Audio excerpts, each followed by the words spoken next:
네, 시청자 여러분 안녕하십니까. 충북 시사토론창의 구본상입니다.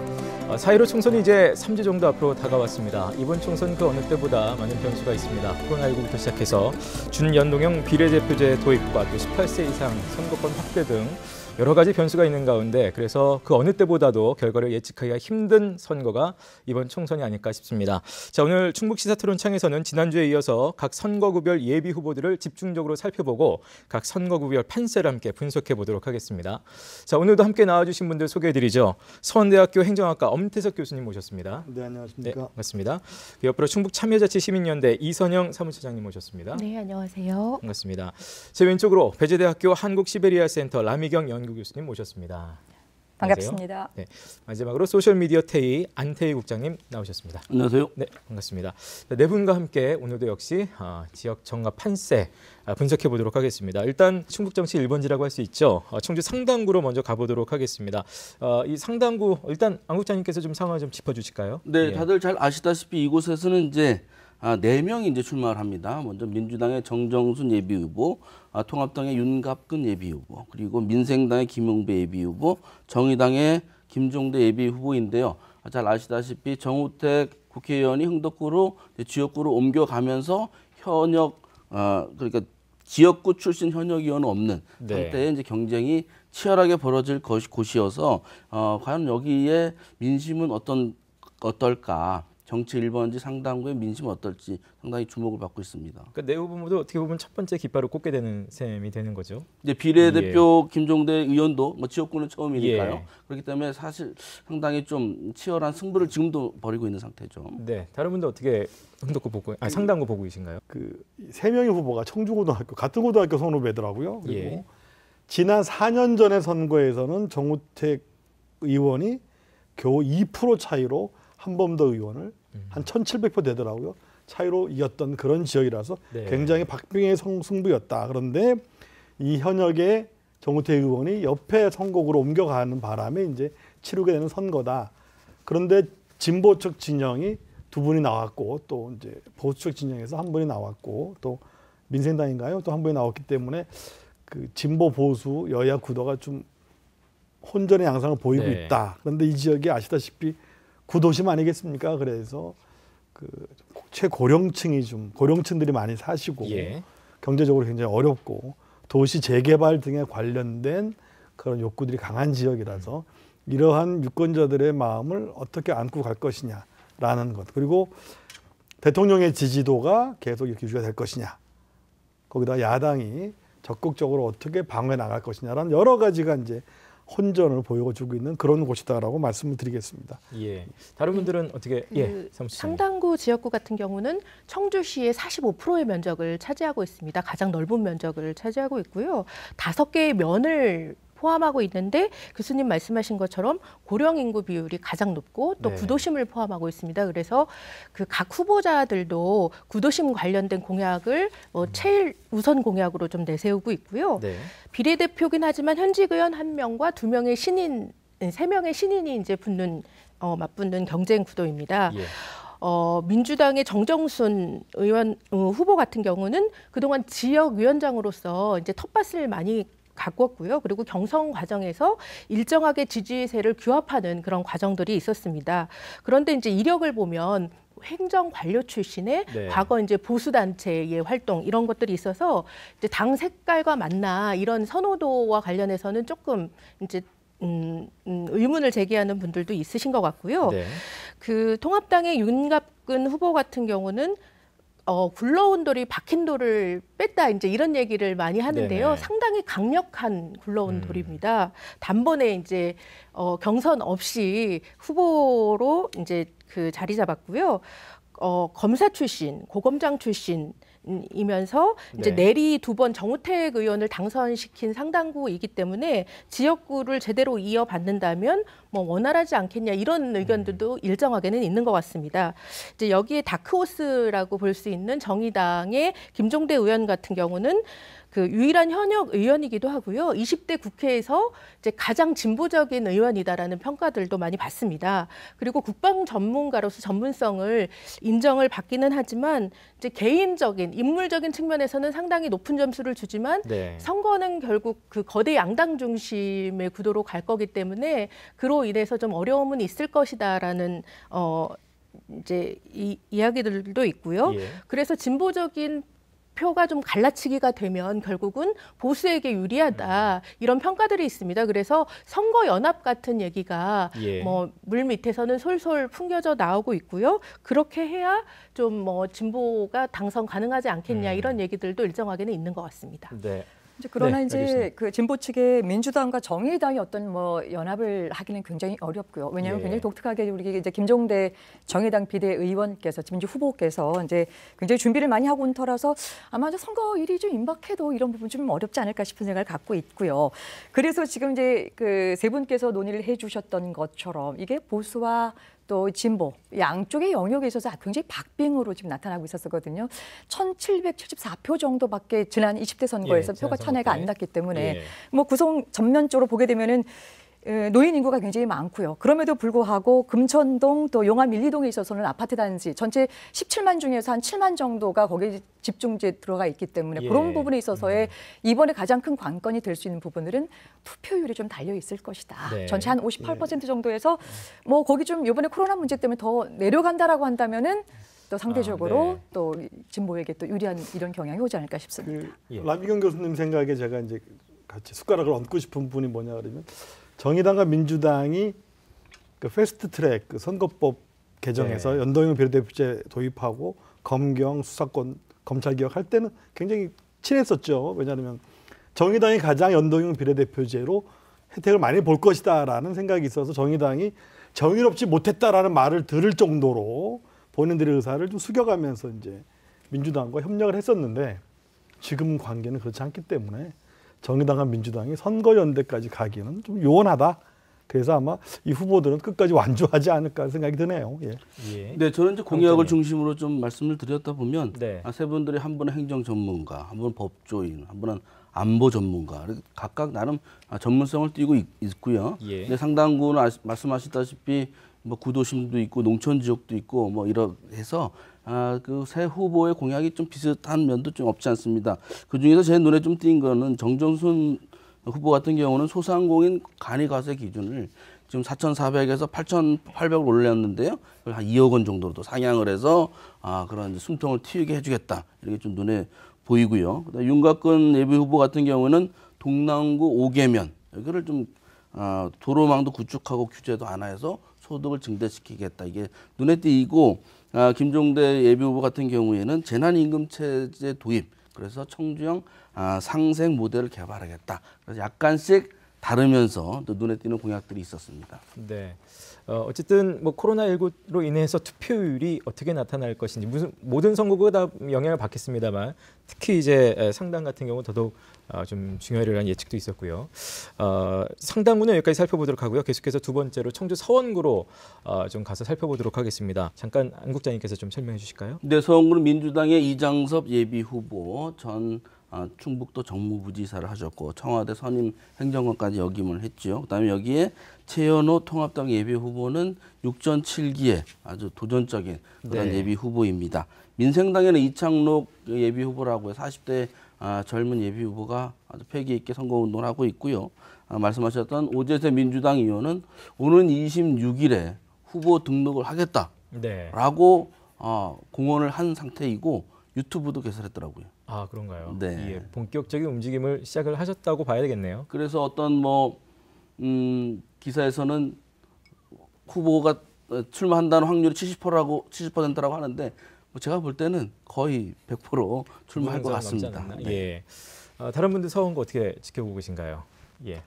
용 교수님. 그 서원구 선거를 들여다보면 그 오재세 의원이 4년 전에 저 현장에서 그 선거 방송 개표 방송을 진행하고 있었는데 보조하고 있었는데 그때도 끝까지 당락을 결정짓지 못했던 구 아니겠습니까? 근데 그 당락 결정이 사전 투표함이 열리면서 이게 뒤집혀져서 최현호 후보가 떨어지고 이제 오재세 의원이 1,200여 표 차이로 이겼습니다. 네. 옛날에 이제 이곳이 흥덕갑인데요. 그 전에 보면 민주당, 자민련, 자유한국당이 이제 두루두루 당선되다가 17대 열린우리당 바람 불 때 오재세 현 의원이 당선돼서 내리 4선을 한 지역인데 매번 그 선거 판짜기가 굉장히 유리하게 이루어져서 보수 진영의 후보가 제3의 정당으로 출마하거나 아니면 무소속까지 가세해서 선거를 치렀습니다. 그래서 마지막 20대 지난번 선거에서 아주 신승 어렵게 이제 승리를 하셨는데 이번에 최현호 후보와 같이 이제 여당 후보로 겨루게 되는 이장섭 후보는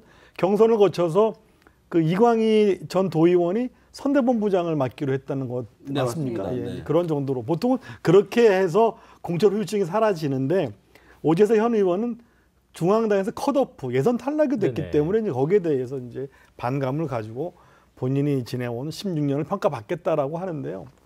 이런 경우에 일반적인 예상은 당연히 보수 후보가 혼자 나왔는데 여당 후보가 둘로 나눠져서 나오면 당연히 여당 후보가 불리할 텐데요. 저는 한 가지 뭐 드라마틱한 상황도 염두에 두고 있는 게 완주를 할 것이냐 아니면 단일화를 택할 것이냐는 카드가 하나 있거든요. 그래서 만약의 경우에 단일화 구도로 가게 된다면 그래서 오재세 의원과 이장섭 현 후보가 단일화하는 카드도 또 예비가 되어 있을 가능성이 있다라는 생각을 하고 어느 쪽으로 무대가 실린다고 보시는 건가요? 그건 제가 말씀드리기 좀 네네. 어려울 것 같습니다. 네. 그리고 또 하나는 최현호 후보가 지금 6번째 나오는 건데 한번 이 득표율에 한번 추이를 한번 봤어요. 그랬더니 15대 때 출마했을 때 무소속으로 그래도 9%대를 계속 내다가 자유선진당, 자민련으로 갔을 때는 한 15% 내외를 갔는데 4년 전 선거에서 거대 정당의 후보가 되니까 무려 40%대의 그 네. 득표율을 보이는 걸 보고서 제가 이래서 거대 정당의 힘이 무섭구나라는 생각을 하게 됩니다. 그래서 한번 더 지켜봐야 될 건데 그 서원구는 또 우리 대학이 또 이렇게 있는 곳입니다. 그러다 네. 보니까 여러 가지 도시의 문제들이 많이들 거론이 됩니다. 그러니까 우리 청주가 오래된 뭐 명문 도시 아니겠습니까? 그러다 보니까 또 도심의 재생 문제들이라든지 도시의 시민 휴게 시설 그리고 공기 문제 여러 가지 또 자영업자들 문제 다양한 문제들이 있는데 네. 이러한 문제들을 어떻게 풀어나갈 것이냐 하는 것이 또 당락에 영향을 미치겠죠. 예, 근데 이제 한 알겠습니다. 가지 이제 그 이장섭 민주당 후보가 지금 굉장히 이제 화력을 지금 받고 있지 않습니까? 뭐 이광희 상임 선대위원장도 같이 해서 이제 끼게 되고, 전 중앙당에서는 박광원 민주당의 선거대책위원회 공동위원장이 와서 거의 이제 화력을 붙여주고 갔어요. 이 중앙당에서 지역 정당으로 내려와서 화력을 붙인다라고 하는 것은 상대적으로 이게 위험하다라고 하는 거에 대한 이 반증을 나타낼 수가 있거든요. 네. 자, 그런 차원도 하나가 그 이번에 조금 약세로 갈 수 있는 문제가 될 수 있겠고요. 또 하나는 유권자를 한번 우리 보자라고 하는 거죠. 유권자 봤었을 때 6전 7기의 최현호 후보가 보수에서 정말 뼈를 묻으면서 지금 올라오지 않았습니까? 예. 그런데 내부에서 오재세 의원이 그것도 다선 의원이 보여줬던 행각이라고 하는 것이 굉장히 커다란 실망감을 줬어요. 그것도 더불어민주당 내에서. 그러면서 지금 이장섭 그 예비 후보를 보게 되면은 흥덕구에서 밀려서 오지 않았습니까? 또 거기서 터전을 준비했었던 이광희 전 우리 도의원일 경우에는 정말 처음부터 뿌리를 같이 나누고서 또 그런 경선 구도 내에 있어서의 이 최현호 이 후보자와 같이 경쟁을 붙는다는 것은 지역 측면에서 정말 박수 보내고 좋은 우리가 이 그 관전 포인트로 봐야 될 사안이었었는데 네. 이걸 와장창 깨고 있었어요 자체적으로. 그렇기 때문에 유권자들 측면에 봤었을 때는 이 그 더불어민주당이 지금 여러 가지 중앙당에서도 내려오고 또 이 경쟁에서도 진 이광희 그 상임 선대본부장이 지금 해도 그렇게 예전만큼 해줄 것 같지는 않고요. 이왕이면은 좀 너무 안 돼서 한 번 정도는 해줘야 되겠지라고 하는 이 최현호 후보에게 좀 가지 않을까 싶은 생각이 듭니다. 물론 평균 박빙이라도요. 예, 뭐 육전치기 말씀하시고 했는데 거의 20년 넘게 지금 도전하시고 계신 거죠, 거의? 그러니까 선거만 24년 정도 나온 네네. 그 상태인데요. 그래서 교수님 말씀하신 것처럼 그 표를 계속 낙선하면서도 계속 그 표밭을 다지고 있는 최현호 후보의 이런 쌍그리식 저변을 다지는 선거 운동이 먹힐 것이냐, 정권 실세가 배우라고 이제 보이는 이장섭 후보의 그 톱다운 선거 네네. 위에서부터 융단 폭격식의 선거 운동이 먹힐 거냐, 이런 것 좀 더 지켜봐야 되고, 거기에 이제 변수로 오재세 의원이 끝까지 갈 거냐. 예. 이게 이제 변수가 될 것 같습니다. 그게 이제 마지막 큰 또 변수로 남아는 있겠네요. 예.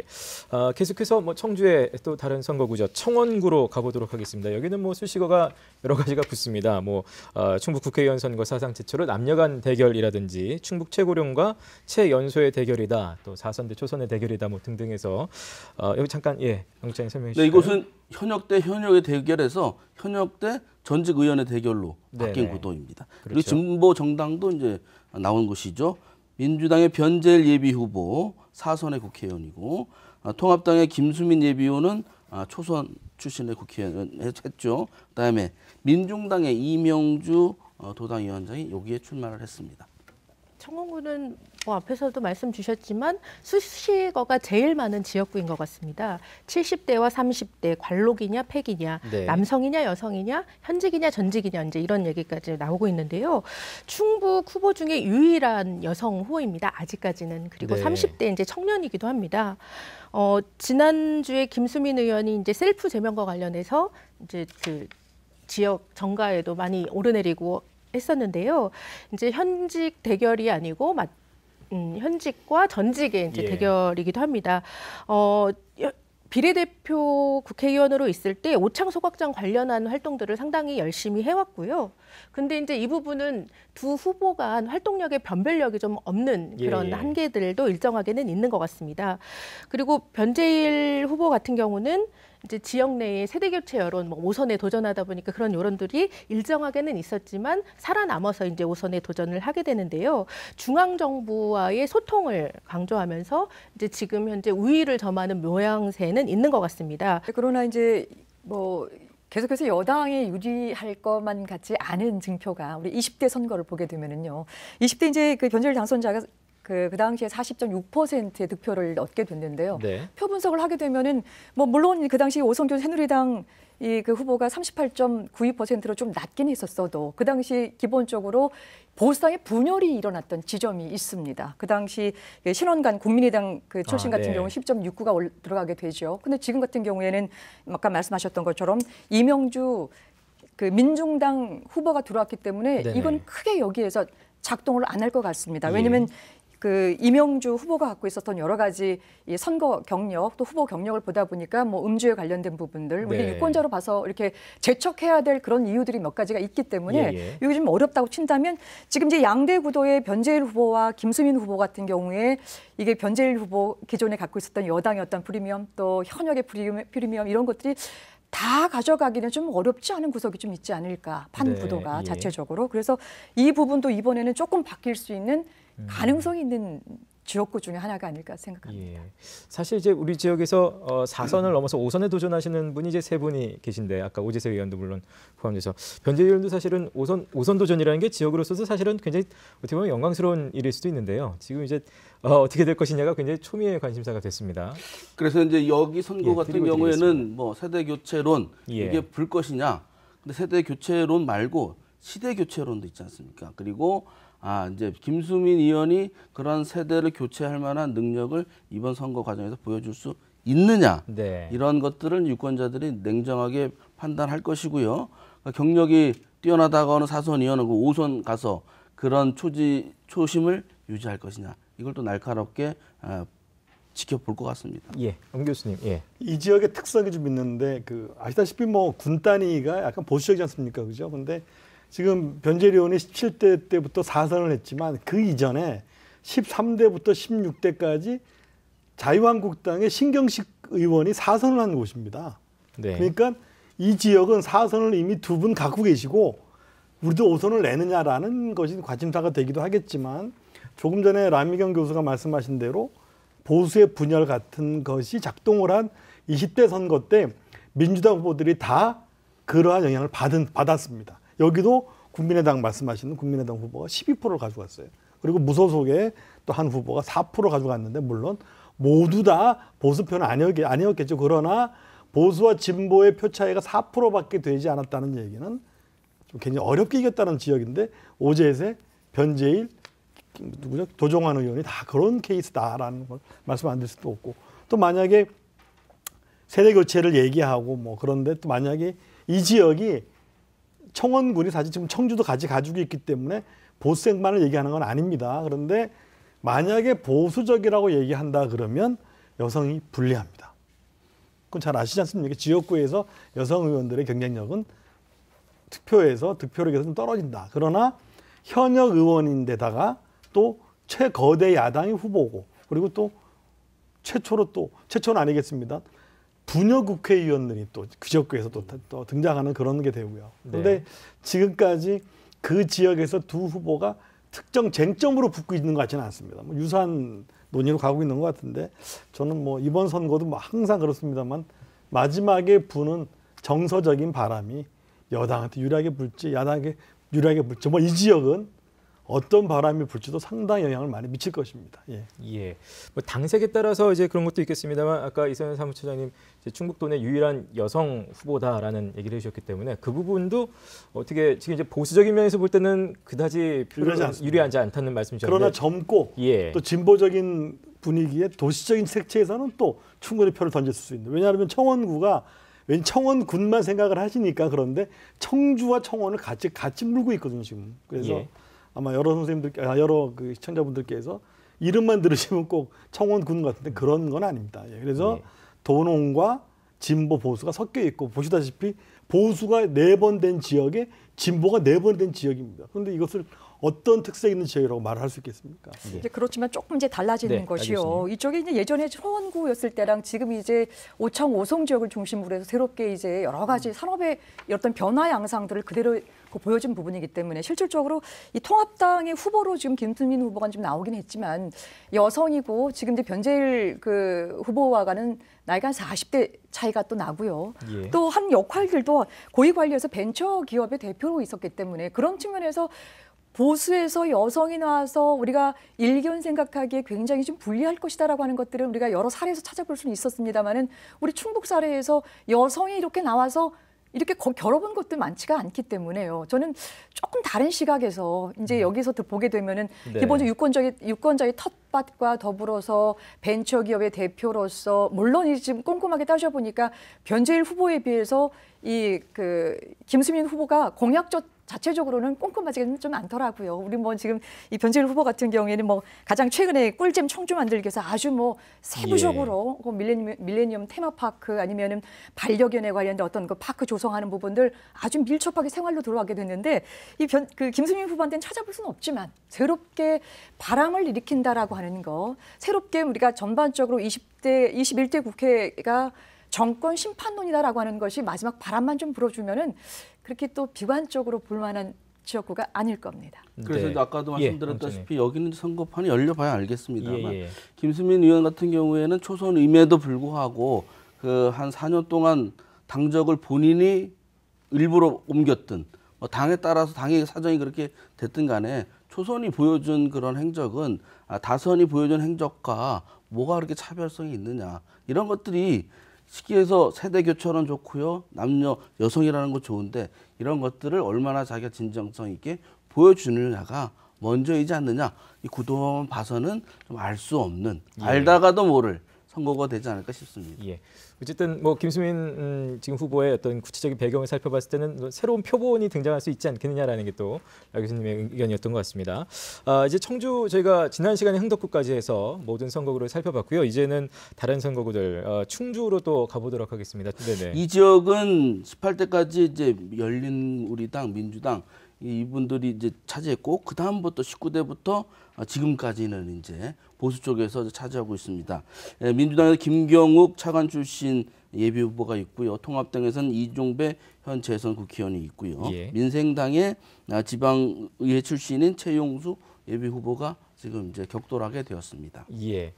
일단 양당의 후보들이 다 공통점이 있더군요. 행정고시 출신의 뭐 차관 출신들이시기 때문에 물론 이종배 지금 현역 의원이시긴 합니다만 예, 어떻게 보고 계신가요? 네, 여기도 16, 17, 18은 열린우리당, 민주당이 당선자를 냈죠. 잘 아는 우리 이시종 지사가 국회의원 생활하는 곳이 이곳 아니겠습니까? 그렇습니다. 그런데 그 다음에 19대 국회의원을 이 지사의 친구인 윤진식 의원이 당선됐는데 한나라당입니다. 지금도 이종배 그 의원이 새누리에 이어서 지금 미래통합당의 후보로 나와서 또 세 번 이렇게 또 됐습니다. 예. 되어 있기 때문에 이제 이 지역도 시라는 단어가 붙을 때는 좀 진보적이다라는 느낌이 있고 또 그런 게 비해서 또 충주가 약간 농촌적인 분위기도 있고 그래서 이것도 본선 경쟁력이 누가 더 있느냐라는 것을 좀 견져봐야 될 건데 여기는 그 생각보다 그 충북선에 관한 얘기들을 많이 하는 것 같습니다. 예. 그리고 충북선에서 이제 동충주역을 어떻게 신설한다, 그리고 어디나 마찬가지입니다만 산단, 기업 유치 이런 것들을 많이 거론하고 있는데 이제 서로 후보가 자신들의 경력을 가지고 이제 많이들 얘기를 하더라고요. 이제 이종배 현 의원은 행안부 장관 출신이니까 인사 문제뿐만 아니라 이렇게 그리고 또 오랫동안 활동을 했기 때문에 현역으로서의 어떤 관계성을 중요시해서 PR을 하는 것 같고 또 김경욱 후보는 또 건설교통부, 국토교통부 차관을 했으니까 실물에 특히 우리 SOC에 직접적으로 영향을 미칠 수 있다. 그리고 행시 동기들이나 이런 사회활동을 하는 친구들이 다 차관급, 실장급 대기업의 대표 간부급이라서 실제적으로 도움을 줄 수 있다. 이런 얘기들을 많이 하고 있는 것 같습니다. 예. 다른 분들 어떻게 보시는가요? 예. 네, 그 이종배 미래한국당 의원 같은 경우는 충주시장을 거쳐서 19대, 20대 이렇게 국회의원에 입성한 재선 의원이고요. 네. 그 아무래도 이번 선거가 깜깜이 선거고 초선에게는 절대적으로 좀 불리한 예. 선거이기 때문에 현재 가장 우위를 점하고 있다라고 보여지고요. 그동안 닦아놓은 굳건한 지지층들이 있기 때문에 이제 크게 변수가 없는 한 되지 않을까 이런 추측들도 많이 있는 것 같습니다. 예. 의정 활동을 하면서 몇 차례 논란도 있었습니다. 네. 저희가 이제 대응을 했기 때문에 몇 가지 기억이 나는 건 그 열정페이 채용 공고 논란도 하나 있었고요. 또 출처 표기 없이 정부 용역 보고서를 이제 갖다 쓰는 이런 문제들이 네. 있긴 했는데 이번 선거에 그리 큰 영향을 주지는 않을 것 같은 생각이 들고요. 더불어민주당의 공천자인 김경욱 후보 같은 경우는 말씀하신 것처럼 국토부 차관 출신이고 5대1 경쟁력을 뚫고 단수 공천이 되었는데요. 공약을 보니까 상당히 많은 공약을 냈더라고요. 근데 네. 이게 정말 총선 후보자 공약인지 지방선거에 나올 만한 네. 공약인지 좀 헷갈리는 공약들이 많이 있었고요. 어쨌든 충주 발전을 위해서 깨알 같은 공약들을 이제 많이 냈다고는 하는데 이 노력들이 얼마나 유권자에게 먹힐지는 지켜봐야 될 것 같습니다. 그리고 최용수 민생당 후보 같은 경우는 기초의원을 2번이나 지냈는데 이제 민주당에 있다가 탈당을 해서 이렇게 나와 있는데요. 그는 박빙이나 이런 건 아닐 것 같고 좀 한 분에게 유리한 구도 이렇지 예. 않을까 싶습니다. 예. 예. 라 교수님. 우리가 이제 충주 여기 지역구를 보기 전에요. 우리가 충북 전체 지역구를 한번 살펴봤었을 때 14대부터 20대까지 쭉 면밀하게 보게 되면은 현직 프리미엄이 발휘되지 않은 적이 거의 없습니다. 지금 현재 네. 이 충주의 지역구를 보게 되면은 20대 선거 때 이종배 후보가 61%, 그 당시 민주당이 38.9% 정도를 갖게 됐었거든요. 네. 지금 현재 이 차이도 굉장히 큰 차이가 벌어지고 있는데 근본적으로 현직이 갖고 있는 지금 이종배 후보하고 민주당의 김경욱 후보를 봤었을 때 이 충주시의 유권자들에게 알려진 바들, 그들이 실질적으로 4년간 아니면은 그 이전까지 해서 얼마만큼의 충주시의 발전을 위해서 지금 사통팔달 충주가 늘 얘기하는 것이 교통 문제 얘기 많이 하거든요. 예. 교통 문제 관련돼서 얼마만큼 뚫렸는지 안 뚫렸는지 이것들은 충주 시민들 유권자들이 지금 체감하고 있을 테고요. 근데 그런 측면에서 봤었을 때는 여전히 구도로 봤었을 때 우리가 예측을 해보게 되면은 과거에 이런 규칙성을 띄었기 때문에 네. 이번에도 그걸 한번 좀 찾아보면 어떨까 싶습니다. 예. 어쨌든 현직 프리미엄이라는 말이 이제 단어가 지금 선거구 중에 처음 나온 것 같은데요. 충주시 편을 좀 살펴봤고요. 계속해서 제천시 단양군으로 좀 가보겠습니다. 여기는 이제 제격돌, 빅매치 이런 또 수식어가 붙어 있는 곳인데요. 안 국장님 어떤 걸 좀 남들은 4년마다 한 번씩 선거를 하는데 네. 여기 또 2년 만에 하고 그것도 그때 이제 붙었던 분들 다시 붙어서 예. 리턴 매치라고 불리는 곳입니다. 민주당의 이우상 국회의원이 이제 예비후보로 출마하고요. 네. 통합당의 엄태영 전 도당위원장이 예. 이제 출마했죠. 그리고 무소속엔 권오달 예비후보가 있습니다. 근데 이제 민주당과 통합당은 제천 출신의 그 지역의 학교 선후배로 서로 잘 아는 네. 이런 분들이 다시 2년 만에 맞붙게 돼서 상당히 지금 치열할 것으로 예상이 되는데 지금까지는 서로 이렇게 선의의 경쟁을 저 SNS 상에서도 서로 격려하면서 잘 한번 싸워보자 이런 식의 선거 운동이 벌어지는 곳입니다. 예. 다른 분들은 어떻게 보시나요? 여기 사실 제천시만 있는 게 아니라 제천시와 또 단양군이 또 함께 있긴 하기 때문에 예. 예, 역대 선거를 보면요, 1996년부터 지금까지 선거를 보면 자민련, 그렇다가 2004년에 열린우리당 바람 불었을 때 열린우리당, 그 뒤부터 쭉 한나라당, 새누리당 가다가 2018년 그 보궐선거에서 다시 민주당. 그러니까 어떻게 보면 보수 지역의 강세가 있다라고 말할 수 있는 지역인데 두 번의 바람이 불었습니다. 노풍이 한번 불고 문풍이 한번 불어서 이제 두 번의 결과가 이렇게 열린우리당과 민주당 바람이 불어서 당선이 되셨는데, 네. 근데 실은 지금 그 선거를 치룬 지 2년밖에 되지 않았는데 2년 전의 선거를 보면 엄태웅 후보랑 이우삼 후보가 2.8% 차이, 그러니까 2,500표 차이 정도밖에 되질 않았습니다. 그래서 조금 전에 말씀하신 2년 뒤에 리턴 매치인데 이우삼 후보가 얼마나 현역의 프리미엄을 잘 활용하느냐라는 게 이제 하나겠고, 또 하나는 아마 고등학교 선배 같은데 엄태웅 후보가 또 이전에 경력, 커리어를 얼마나 활용하느냐. 제천시장 출신이지 않습니까? 그러니까 네, 2번 하셨죠. 그런 것들을 이제 또 활용해서 예. 이제 약간은 젊은 분과 약간은 경력 있는 분들이 현역의 프리미엄과 또 경력의 프리미엄들을 잘 활용해서 이제 선거를 치를 텐데 우리는 그것을 지켜보게 되겠죠. 예. 예. 예, 이성현 사무처장님. 비슷한 의견인데요. 이제 그 제천 단양 지역구 같은 경우는 현역 의원 대 전 시장 프레임이 네. 이제 붙는 지역이고요. 이미 이우삼 의원이 지난 보궐선거에서 엄태영 후보를 누르고 당선된 경험들이 있습니다. 이 지역 같은 경우는 그 19대 국회의원이었던 송광호 의원이 이제 뇌물 혐의로 의원직을 상실했고, 이어서 당선이 됐던 권석창 의원도 임기를 다 마치지 못한, 예. 보수당이 줄줄이 임기를 채우지 못하고 의원직을 상실한 지역이기 때문에 일정하게 이런 부분들이 이제 표심에 반영이 되지 않겠나라는 생각도 들고요. 또 앞에서 말씀하신 것처럼 제천 단양 지역이 이제 보수적인 색채가 강한 동네다 이렇게 많이 인식이 되고 있어서 리턴 매치 역시 좀 호락호락하지 않은 지역이다라고 저도 평가하고 싶습니다. 예. 나 교수님. 호락호락하지 않다라고 하는 거에 한때부터 증거를, 또 이우삼 우리 후보 같은 경우에는 단양군 도전이 단양 출신으로 이렇게 밀더라고요. 가서 보니까 네. 똑같이 이제 제천 단양 지역인데 단양이 굉장히 이제 군 단위로서 인구수가 적음에도 불구하고 예. 지금 이제 엄태웅 후보 같은 경우에는 똑같이 제천 고등학교 출신이긴 하나. 태생이 난 제천이고 태생이 예. 단양이지 단양이다. 않냐. 그래서 예. 모는 이제 부분들도 없잖아 있고요. 또 하나는 이우삼 후보의 이제 경력을 보게 되면 전과 기록이 한 3건 정도, 이건 뭐 다 유권자들이 보게 될 사안들이니까요. 음주에 관련된 부분이나 아니면 이제 여기 집시법 관련된 부분들이 있는데, 네. 이게 이번에 아마 이 경선 과정에서 굉장히 이제 다른 곳에 있어서는 이제 문제가 됐었던 사안들인데 이 문제가 고스란히 그냥 들어왔고요. 아까 직전에 있었던 현직이 갖고 있었던 프리미엄이 작동이 될 수 있을 것처럼 보이지만 실제 제천 단양 지역에는 리턴 매치에서 2년밖에 안 되고 그대로 사람들의 속성이 찍었던 대로 갈 것인가라고 네. 하는 부분들에 대한 이 퀘스천 마크는 살짝 드는 예. 부분이기도 합니다. 그래서 세부적으로 이제 주요 공약적인 사안들로 봤었을 때도 이게 이제 엄태영 후보 같은 경우에 뭐 제천 의회부터 시작해서 시장도 하고요.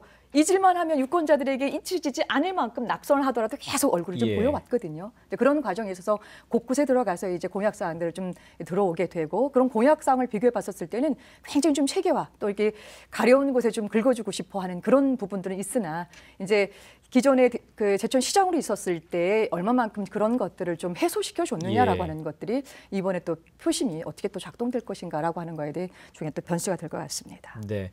2년 전의 표심이 그대로 갈 것인지 아니면 거기서 옮겨져 간다면 과연 어떤 것이 그것을 옮겨가게 하는 것인지를 좀 살펴보는 게 이 선거구의 또 재미가 될 것 같습니다. 이번에 가볼 곳은 보은, 옥천, 영동, 괴산 이렇게 동남 4군으로 불리는 곳입니다. 아직까지도 사실 조금 생소하시게 느끼실 수 있는 선거구가 될 수도 있겠는데요. 왜냐하면 이제 지난 총선부터 괴산군이 편입이 됐기 때문에요. 이 부분, 이 선거구 살펴주시죠, 한 국장님. 네, 괴산 군민들은 중부 4군으로 다시 돌아가기를 대단히 원하고 있는데 이번에도 동남 상원에서 투표를 하셔야 될 것 같습니다. 이것은 제가 이제 전직 대통령 빅매치다 뭐 이렇게 쓰기도 했는데요. 네네.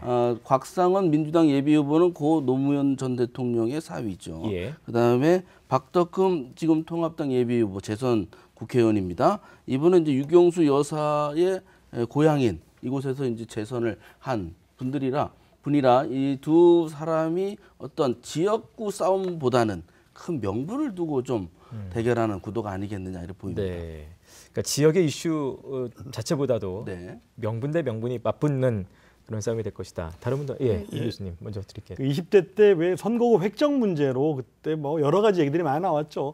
청주의 일부를 잘라 붙이면 어떻겠냐 그랬었는데 괴산이 이쪽으로 가는 바람에 그 당시 기억나는 게 그 중부사군에 그 당시 중부사군에 경대수 후보의 고향이 괴산인데 거기서 초선을 했는데 재선을 앞두고 괴산을 통째로 넘겨주게 되어서 그때도 당락 여부를 굉장히 궁금해했던 그런 상황에서 이제 괴산 일로 편입이 되었습니다. 그런데 이 지역은 보니까 그 이용희 전 국회 부의장의 영향력이 굉장히 큰 지역이더라고요. 그러니까 보은, 옥천, 영동의 뭐 군의원, 군수뿐만 아니라 거의 모든 조합장 선거까지도 그 이용희 전 국회 부의장의 영향력이 굉장히 큰 지역인데 네.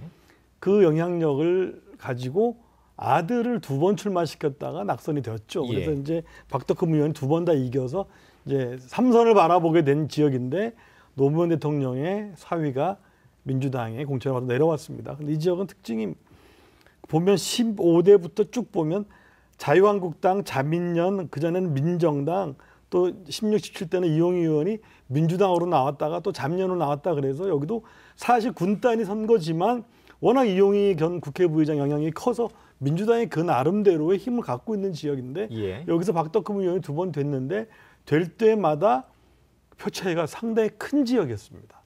그래서 그 곽상원 그 후보가 정말 굉장히 열심히 노력을 하지 않으면 박덕흠 의원이 갖춰놓은 그런 구도를 깨기가 쉽지 않아 보인다. 그러나 이제 지금 문 대통령의 뒤에는 또 돌아가신 노 대통령이 계시기 때문에 그 영향력이 어떻게 스며들 것이냐가 저희들이 보는 어떤 포인트가 되지 않을까 싶습니다. 네. 삼수장님. 그 동남 사군 같은 경우는 친박 대 친노의 대결 뭐 이렇게 구도로 알려져 있는데요. 그 미래통합당의 박덕흠 후보의 경우는 이제 3선에 도전을 합니다. 박덕흠 후보는 이제 20대 국회의원 중에 자산가로 불리죠. 재산이 3위라고 해요.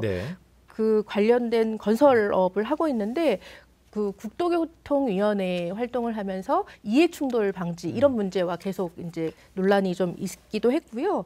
그 농지의 투기 논란이 있었습니다. 아직까지 소송 중이라고 하는데 이런 잡음도 끊이지 않고 있으면서 공약 이행률이 이제 생각보다는 낮더라고요. 그래서 지역 여론이 현직 의원이고 또 3선에 도전하지만 아주 좋지만은 않다 이런 의견들을 좀 들었습니다. 반면에 곽상원 의원 같은 경우는 이제 뭐 노무현 전 대통령의 사위이고요.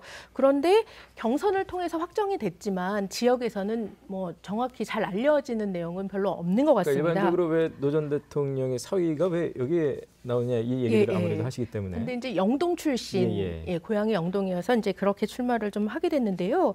이제 많은 분들이 그 3선에 도전하는 박덕흠 의원과의 경쟁에서 너무 일방적으로 지는 거 아니겠냐라는 예측을 많이 했었는데 뭐 현직 프리미엄 계속 말씀하셨듯이 여기에서도 좀 작용이 될 것 같은 그런 분위기가 있고요. 어쨌든 결론은 뚜껑을 열어봐야 알 수 있는 지역일 것 같습니다. 네, 라 교수님 덧붙여 주실 말씀 뭐 특별한 건 없고요. 곽상원 그 후보의 전략 공천의 그 의미가 충북에서도 가장 지금 동남 4군 같은 경우에는 보수 여당에 물론 그 전에 이용희 전 의원이라고 하는 인물 중심으로 해서 갔다라고 하는 부분들을 뭐 평가절하하는 건 아니지만 그래도 보수적인 색채를 굉장히 많이 갖고 있었었고 또 그 이용희 전 의원의 아들을 대리해서 했지만은 결국은 계속해서 이렇게 패배를 했었던 곳이라서 실질적으로 지금 이 곽상원 이 후보자가 와서 전략 공천에 정말 그냥 생명부지의 땅에다가 뿌리를 내리는 일들이 이렇게 쉽게 될 것 같지는 않거든요. 근데 그런 차원에서도 그냥 가늠 잡아서 벌써 이게 승부가 이렇게 시소처럼 기울어진 건 아닌가라는 생각을 갖습니다. 근데 그 부분에서 한 가지 염두에 둬야 될 것이 군단에 있는 고령자분들이 많으지 않습니까? 근데 코로나로 인해서 그 고령자 유권자들이 투표를 많이 하지 않았을 때는 네. 좀 상상 외에 예. 그런 표차로 어떻게 될지는 모릅니다. 여기도 역시 투표율이 또 예, 차지할 수 있는 그건- 곳이다라는 네네. 평이신 것 같습니다. 이제 마지막 선거구가 되겠습니다. 증평, 진천, 음성, 충북 3군이고요. 여기는 아까 괴산이 고향이라고 하셨던 경대수 의원이 이제 있는 곳인데 상황 잠깐 짚어주실까요? 네, 이 지역구는 재선의 그 경대수 통합당 예비 후보랑 그 정치에 입문하자마자 네. 후보자가 된 이모선 민주당 예비 후보 이렇게 좀 지켜봐야 되는 지역구입니다. 이 지역은 약간 그 진천 음성과 같은 지역이 얼핏 보면 군이고 증평도 군이지 않습니까? 그러나 신도시적인 측면이 좀 있죠. 예. 도시성도 좀 붙어 있습니다. 거기다가 또 중부 신도시가 자리 잡은 혁신도시가 있기 때문에 그 혁신도시에 유입되어 와 있는 기관이나 그다음에 거기에 구성원들에 대해서 어떤 아이디어를 갖고 있는지 저는 그게 가장 궁금합니다. 예, 사무처장님. 중부 3군 같은 경우는 검경 대결이다 이제 예, 이렇게 좀 알려져 말씀하셨는데요. 있는데요. 예. 경대수 의원이 이제 3선에 도전을 합니다. 그런데 그 괴산 출신이고요. 동남 지역구로 괴산이 좀 편입이 됐는데 그 당시 고향을 등지고 남았다. 이제 이런 평가들도 있었습니다. 네.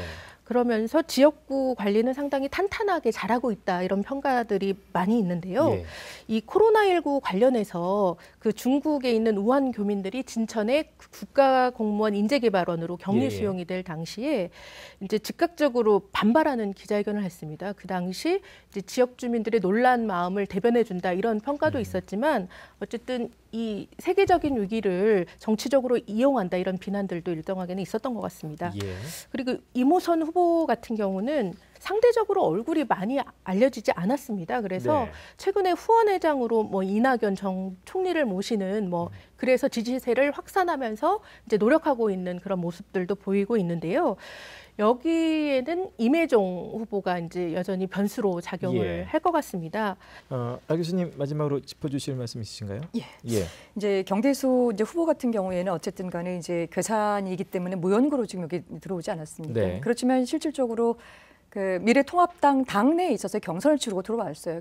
경선을 치르신 분이 그 이필용 전 그 음성 군수였기 때문에 경선 내부를 뚫고 들어왔다. 더군다나 그 음성 군수를 했던 분을 하고 왔다라고 하는 건 무연고이긴 해도 예. 바로 직전에 경선 과정에서 토대를 좀 뒀기 때문에 그걸 또 만만하게 볼 만큼은 아닐 것 같고요. 네.